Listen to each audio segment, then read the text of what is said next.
ஸ்ரீமத் வால்மீகி ராமாயணம் ஆரண்ய காண்டம் chapter 12. அதுக்கப்புறம் லக்ஷ்மணன் அகஸ்தியருடைய சிஷ்யன் கிட்டக்க போய் அயோத்தியாதிபதியான தசரத சக்கரவர்த்தியனுடைய புத்திரனான ராமச்சந்திர மூர்த்தியும் அவருடைய பத்தினியான சீதா தேவியும் மகரிஷிய தரிசனம் பண்றதுக்காக வந்திருக்கா. நான் அவருடைய தம்பி லக்ஷ்மணன், அவர்கிட்ட மிகுந்த பக்தி உடையவன். இது உங்களுக்கு நன்னா தெரிஞ்சிருக்கும். அப்பாவினுடைய கட்டளையால நாங்கள் வனவாசம் பண்ணிட்டு இருக்கோம். எங்களுடைய வரவை நீங்க மகரிஷிக்கு சொல்லணும் அப்படின்னு சொல்றான். அந்த சிஷ்யனும் சரி அப்படியே சொல்றேன் அப்படின்னு சொல்லிட்டு அக்னிகோத்திர சாலைக்கு போய், சுவாமி, தசரத புத்திரர்களான ராம லட்சுமணர்களும் சீதையும் உங்களை பாக்கிறதுக்காக இங்கே வந்திருக்கா, என்ன செய்யட்டும் அப்படின்னு கேக்குறான். தன்னுடைய குலதெய்வமான ராமனும் சீதா லட்சுமணர்களும் தன்னை தேடி வந்திருக்கிறத கேட்டு ஆனந்த பரவசம் அடைஞ்ச அந்த அகத்தியர், ரொம்ப நாளா அவளுடைய வரவை நான் எதிர்பார்த்துட்டு இருக்கேன், இன்னைக்கு வந்திருக்காரா, ரொம்ப ரொம்ப சந்தோஷம், அவளை உபசரிச்சு இங்க அழிச்சுண்டு வந்துரு அப்படின்னு சொல்றார். சரின்னு சொல்லிட்டு அந்த சிஷ்யன் வெளியில வந்து, ராமன்கிறது யாரு, மகரிஷிய தரிசிக்க போகலாம் அப்படின்னு சொல்றான். லக்ஷ்மணன் ராமனையும் சீதையும் இவாதான்னு சொல்லிட்டு காமிக்கிறார். அகஸ்தியர் சொன்ன வார்த்தைய ராமங்கிட்ட ரொம்ப வணக்கத்தோடும் அந்த சிஷ்யன் சொல்றான்.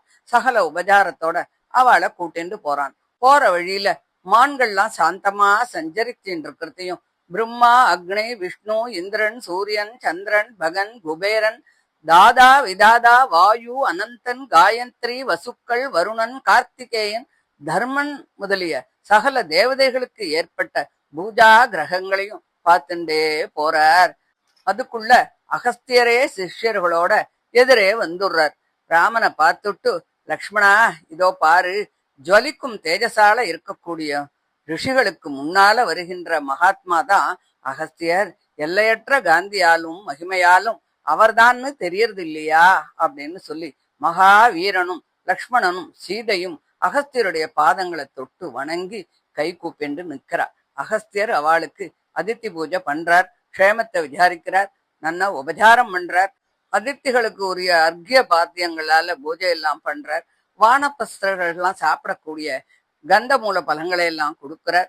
கொஞ்சம் சௌக்கியமா உட்கார்ந்துட்டு அவளையும் உட்கார சொல்லி, ராமா, தபஸ்விகள் அக்னியில ஹோமம் பண்ணி அதித்திகளை எல்லாம் பூஜிக்கணும், இல்லாட்டா இறந்த பிறகு நரகத்துல விழுந்து பொய் சாட்சி சொன்னவனை போல தன்னோட மாம்சத்தையே திங்கணும்.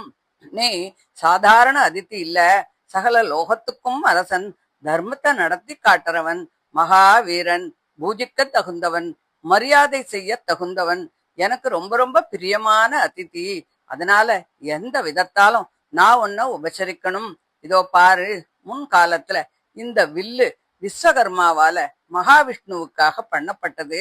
இந்த அஸ்திரம் பிரம்மாவனால தரப்பட்டது. எப்போதும் குறையாத பானங்கள் நிறைந்த இந்த 2 அம்பரைகளும் இந்திரனால கொடுக்கப்பட்டது. அக்னி கொழுந்தை போல ஜொலிக்கும் இந்த பானங்களையும் தங்க உரையில் இருக்கும் இந்த கத்தியும் பாரு, ரத்தனங்களாலும் தங்கத்தாலும் வேலை செய்யப்பட்ட இந்த கத்தியையும் வில்லையும் பானத்தையும் அம்பரைகளையும் நீ பெற்றுக்கொள். பூர்வ காலத்துல மகாவிஷ்ணு இவைகளால அசுரர்களை எல்லாம் கொன்னு தேவதைகளுக்கு விசேஷமான க்ஷேமத்தை பண்ணினார். இந்திரன் வஜ்ராயுதத்தோடு இருக்கிற மாதிரி இந்த ஆயுதங்களை நீ வாங்கிண்டு உன் சத்துருக்களை ஜெயிச்சு லோகங்களுக்கு க்ஷேமத்தை பண்ணணும் அப்படின்னு மகா தேஜஸ்வியான அகஸ்தியர் அதை எல்லாத்தையும் ராமங்கிட்ட ஒப்படைக்கிறார். பரசுராமனுடைய வில்ல ராமன் வாங்கி வருணங்கிட்ட கொடுத்திருந்தான் இல்லையா, அவன் இந்திரன் மூலமாக அத அகஸ்தியர்கிட்ட கொடுத்தான். கரதூஷண ராட்சசர்களின் வதத்திற்கு அது தேவையாக இருக்கும் அப்படிங்கறதுனால அது மறுபடியும் ராமன் கிட்டயே வருது அப்படின்னு சொல்லி இந்த 12வது அத்தியாயத்தை முடிக்கிறார். இதை தொடர்ந்து 13வது அத்தியாயத்தை அடுத்த ஆடியோவில் பார்க்கலாம். தேங்க்யூ.